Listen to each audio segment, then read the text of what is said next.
ಉದ್ಯಮಿ ಸಿಜೆ ರಾಯ್ ಆತ್ಮಹತ್ಯೆ ಪ್ರಕರಣಕ್ಕೆ ಸಂಬಂಧಪಟ್ಟ ಹಾಗೆ ಖಾಸಗಿ ಹೋಟೆಲ್ನಲ್ಲಿ ಪೊಲೀಸರು ಶೋಧ ಕಾರ್ಯಾಚರಣೆಯನ್ನ ನಡೆಸುತ್ತಿದ್ದಾರೆ. ಅಶೋಕ್ ನಗರ ಠಾಣೆ ಪೊಲೀಸರು ಪರಿಶೀಲನೆಯನ್ನ ಮಾಡುತ್ತಿದ್ದಾರೆ. ಹಲಸೂರು ಬಳಿ ಇರುವಂತಹ ಕಾನ್ರಾಡ್ ಹೋಟೆಲ್ನಲ್ಲಿ ಸದ್ಯ ಪರಿಶೀಲನೆ ನಡೀತಾ ಇದೆ. ಇದೇ ಹೋಟೆಲ್ನಲ್ಲಿ ಸಿಜೆ ರಾಯ್ ಅವರು ತಂಗ್ತಾ ಇದ್ರು. ಇದೇ ಹೋಟೆಲ್ನ 24ನೇ ಮಹಡಿಯಲ್ಲಿರುವಂತಹ ರೂಮ್ನಲ್ಲಿ ಅವರು ಪ್ರತಿ ಬಾರಿ ಬಂದಾಗಲೂ ವಾಸ್ತವ್ಯವನ್ನ ಹೂಡ್ತಾ ಇದ್ರು ಅನ್ನುವಂತಹ ಮಾಹಿತಿ ಇದೆ. ಹೀಗಾಗಿ ಹೋಟೆಲ್ ರೂಮ್ನಲ್ಲಿ ಸದ್ಯ ಪೊಲೀಸರು ಪರಿಶೀಲನೆಯನ್ನ ಮಾಡುತ್ತಿದ್ದಾರೆ. ಆತ್ಮಹತ್ಯೆ ಪ್ರಕರಣಕ್ಕೆ ಸಂಬಂಧಪಟ್ಟ ಹಾಗೆ ಏನಾದರೂ ಸುಳಿವುಗಳು ಸಿಗುತ್ತಾ, ಏನಾದರೂ ಸಾಕ್ಷಿಗಳು ಸಿಗುತ್ತಾ ಅನ್ನೋದ್ರ ಬಗ್ಗೆ ಮಾಹಿತಿಯನ್ನ ಕಲೆ ಹಾಕುವಂತಹ ಕೆಲಸವನ್ನ ಖಾಸಗಿ ಹೋಟೆಲ್ನಲ್ಲಿ ಸದ್ಯ ಪೊಲೀಸರ ಟೀಮ್ ಮಾಡ್ತಾ ಇದೆ. ಸಿಜೆ ರಾಯ್ ಅವರ ಆತ್ಮಹತ್ಯೆ ಪ್ರಕರಣಕ್ಕೆ ಸಂಬಂಧಪಟ್ಟ ಹಾಗೆ ವಿವಿಧ ಆಯಾಮಗಳಲ್ಲಿ ತನಿಖೆ ನಡೀತಾ ಇದೆ. ಸಿಜೆ ರಾಯ್ ಅವರು ಇಲ್ಲಿ ಬಂದಂತಹ ಟೈಮ್ನಲ್ಲಿ, ಬೆಂಗಳೂರಿನಲ್ಲಿ ಇರುವಂತಹ ಟೈಮ್ನಲ್ಲಿ ವಾಸ್ತವ್ಯವನ್ನ ಹೂಡ್ತಾ ಇದ್ದಂತಹ ಆ ಖಾಸಗಿ ಹೋಟೆಲ್ನ ರೂಮ್ ಅಲ್ಲಿ ಸದ್ಯ ಪರಿಶೀಲನೆಯನ್ನ ಮಾಡಲಾಗ್ತಾ ಇದೆ.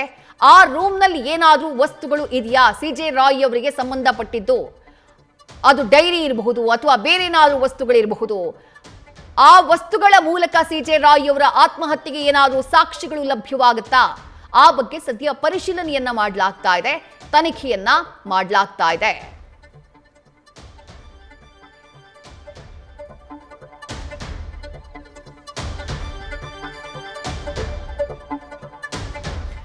ಡೀಟೇಲ್ಸ್ ನಮ್ಮ ಪ್ರತಿನಿಧಿ ಅಂಕಿತಾ ನೀಡ್ತಾ ಹೋಗ್ತಾರೆ. ಅಂಕಿತಾ, ಸಿಜೆ ರಾಯ್ ಅವರು ತಂಗ್ತಾ ಇದ್ದಂತಹ ಖಾಸಗಿ ಹೋಟೆಲ್ನಲ್ಲಿ ಸದ್ಯ ಪರಿಶೀಲನೆ ನಡೀತಾ ಇರೋದು. ಎಷ್ಟು ಹೊತ್ತಿಂದ ಪರಿಶೀಲನೆ ನಡೀತಾ ಇದೆ, ಏನ್ ಮಾಹಿತಿ ಸಿಗ್ತಾ ಇದೆ ತನಿಖೆಗೆ ಸಂಬಂಧಪಟ್ಟ ಹಾಗೆ? ವಿದ್ಯಾ, ಸಿಜೆ ರಾಯ್ ಅವರ ಆತ್ಮಹತ್ಯೆ ಪ್ರಕರಣಕ್ಕೆ ಸಂಬಂಧಪಟ್ಟಂತೆ ಈಗಾಗಲೇ ಪೊಲೀಸರು ಹಲಸೂರು ಬಳಿ ಇರುವಂತಹ ಕಾನ್ರಾಡ್ ಹೋಟೆಲ್ನಲ್ಲಿ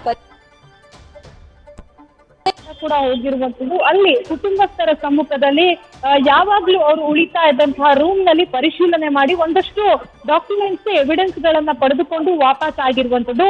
ಅಶೋಕ್ ನಗರ ಪೊಲೀಸರು ಜೊತೆಗೆ FSL ಅಧಿಕಾರಿಗಳು ರೂಮ್ ನಲ್ಲಿ ಇಂಚಿಂಚು ಜಾಲಾಡಿರುವಂತದ್ದು. ಅದಕ್ಕೆ ಪ್ರಮುಖ ಕಾರಣ ಏನು ಅಂತಂದ್ರೆ, ಕಾನ್ರಾಡ್ ಹೋಟೆಲ್ ನ 24ನೇ ಫ್ಲೋರ್ ನಲ್ಲಿರುವಂತಹ ರೂಮ್ ನಲ್ಲಿ ಅವರು ಯಾವಾಗ್ಲೂ ಸ್ಟೇ ಆಗ್ತಾ ಇದ್ರು. ಅಂದ್ರೆ ಹೆಚ್ಚಿನ ಸಮಯವನ್ನ ಅವರು ಅಲ್ಲೇ ಕಳೀತಾ ಇದ್ರು ಅಂತ ಹೇಳಿ ಆತ್ಮಹತ್ಯೆಗೂ ಮುನ್ನ ಆ ಜಾಗಕ್ಕೆ ಹೋಗಿದ್ರು, ಅಲ್ಲಿ ಇದ್ರು. ಹಾಗಾಗಿ ಅಲ್ಲೇನಾದ್ರೂ ಅವರ ಆತ್ಮಹತ್ಯೆಗೆ ಸಂಬಂಧಿಸಿದಂತೆ ಎವಿಡೆನ್ಸ್ ಸಿಗಬಹುದಾ ಅನ್ನೋ ಕಾರಣಕ್ಕೆ ಈಗಾಗಲೇ ಅಶೋಕ್ ನಗರ ಪೊಲೀಸರು ಜೊತೆಗೆ FSL ತಂಡ ಅಲ್ಲಿ ಪರಿಶೀಲನೆಯನ್ನ ಮಾಡಿ ವಾಪಸ್ ಆಗಿರುವಂತದ್ದು.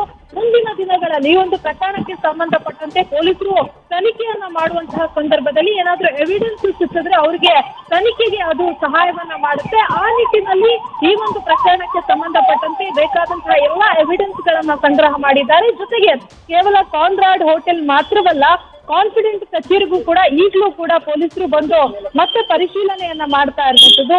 ನಿನ್ನೆ ಏನೇನು ಆಯ್ತು, ಜೊತೆಗೆ ಕಚೇರಿಯಲ್ಲಿ ಅವರಿಗೆ ಸಂಬಂಧಿಸಿದಂತಹ ಏನಾದ್ರೂ ವಸ್ತುಗಳು ಅಥವಾ ಆತ್ಮಹತ್ಯೆಗೆ ಸಂಬಂಧಪಟ್ಟಂತೆ ಏನಾದ್ರೂ ವಿಚಾರಗಳು ಪತ್ತೆ ಆಗುತ್ತಾ ಅನ್ನೋದ್ರ ಬಗ್ಗೆ ಈಗಾಗಲೇ ಮಾಹಿತಿಯನ್ನ ಸಂಗ್ರಹಿಸುವಂತಹ ಕೆಲಸವನ್ನ ಅಶೋಕ್ ನಗರ ಪೊಲೀಸರು ಮಾಡ್ತಾ ಇದ್ದಾರೆ. ವಿದ್ಯಾ, ಅಂಕಿತಾ, ಈಗ ಈ ಹೋಟೆಲ್ನಲ್ಲಿ ವಾಸ್ತವ್ಯವನ್ನ ಹೂಡ್ತಾ ಇದ್ರು ಅಂತಂದ್ರೆ, ನಿನ್ನೆ ಅವರು IT ವಿಚಾರಣೆಗಾಗಿ ತಮ್ಮ ಆಫೀಸ್ಗೆ ಬಂದಂತಹ ಟೈಮ್ನಲ್ಲೂ ಇದೇ ಹೋಟೆಲ್ನಲ್ಲಿ ಅವರು ವಾಸ್ತವ್ಯ ಹೂಡಿದ್ರ?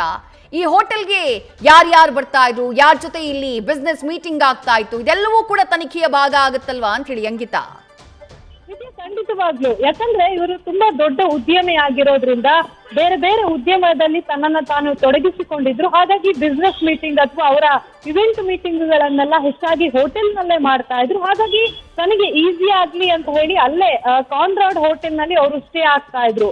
ಹಾಗಾಗಿ ಇಲ್ಲಿ ಆತ್ಮಹತ್ಯೆಗೂ ಮುನ್ನ ಅದರ ಹಿಂದಿನ ದಿನ ಅವರು ಅಲ್ಲಿದ್ರು ಅನ್ನೋದ್ರ ಬಗ್ಗೆ ಮಾಹಿತಿ ಇದೆ, ಆದ್ರೆ ಎಕ್ಸಾಕ್ಟ್ ಮಾಹಿತಿ ಇಲ್ಲ. ಹಾಗಾಗಿ ಪೊಲೀಸರು ಅವರ ತನಿಖೆಯ ಹಾದಿಯಲ್ಲಿ ಈಗ ಆ ಒಂದು ಕೊಠಡಿಗೆ ಹೋಗಿ ಪರಿಶೀಲನೆಯನ್ನ ಮಾಡಿರುವಂತದ್ದು. 24ನೇ ಫ್ಲೋರ್ ನಲ್ಲಿ ಇದ್ದಂತಹ ಒಂದು ರೂಮ್, ಅಂದ್ರೆ ಅವರು ಕಾನ್ರಾಡ್ ಹೋಟೆಲ್ಗೆ ಹೋದಂತಹ ಸಂದರ್ಭದಲ್ಲಿ ಅದೇ ರೂಮ್ ನಲ್ಲಿ ಉಳಿತಾ ಇದ್ರು, ಅದೇ ರೂಮ್ ನಲ್ಲಿ ವಾಸ್ತವ್ಯ ಹೂಡಿದ್ರು. ಹಾಗಾಗಿ ಆ ರೂಮ್ ನಲ್ಲಿ ಏನಾದ್ರೂ ಎವಿಡೆನ್ಸ್ ಗಳು ಸಿಗಬಹುದು, ಪತ್ತೆ ಆಗ್ಬಹುದು ಅನ್ನೋ ಕಾರಣಕ್ಕೆ ಈಗಾಗಲೇ ಪೊಲೀಸರು ಪರಿಶೀಲನೆಯನ್ನ ಮಾಡಿರುವಂತದ್ದು. ಅದನ್ನ ಹೊರತುಪಡಿಸಿ ಆ ಒಂದು ಕಾನ್ರಾಡ್ ಹೋಟೆಲ್ ನಲ್ಲಿ ಯಾರಾದ್ರೂ ಅವರನ್ನ ಭೇಟಿಯಾಗಿ ಮಾತುಕತೆಯನ್ನ ನಡೆಸಿದ್ರ ಅಥವಾ ಅವರು ಸ್ಟೇ ಆಗ್ತಾ ಇದ್ದಂತಹ ರೂಮ್ಗೆ ಯಾರಾದ್ರೂ ಹೋಗಿದ್ರ, ಇವೆಲ್ಲವನ್ನು ಕೂಡ ಪರಿಶೀಲನೆ ಮಾಡಿ ಆ ಒಂದು ಹೋಟೆಲ್ನ ಸಿಬ್ಬಂದಿ ಜೊತೆಗೆ ಅವರು ಯಾವಾಗ ಬಂದ್ರು, ಏನ್ ಮಾಡಿದ್ರು ಅನ್ನೋದ್ರ ಬಗ್ಗೆ ಅಲ್ಲಿನ ಮ್ಯಾನೇಜ್ಮೆಂಟ್ ಜೊತೆ ಒಂದಷ್ಟು ಮಾಹಿತಿಯನ್ನ ಪಡ್ಕೊಳ್ಳುವಂತಹ ಕೆಲಸವನ್ನ ಈಗಾಗಲೇ ಪೊಲೀಸರು ಮಾಡಿರುವಂತದ್ದು. ವಿದ್ಯಾ, ಥ್ಯಾಂಕ್ ಯು ಅಂಕಿತಾ ತಮ್ಮೆಲ್ಲ ಡೀಟೇಲ್ಸ್ಗೆ. ನ್ಯೂಸ್ ಫಸ್ಟ್, ನಿರ್ಭೀತಿಯಿಂದ ನಿಮ್ಮ ಪರವಾಗಿ.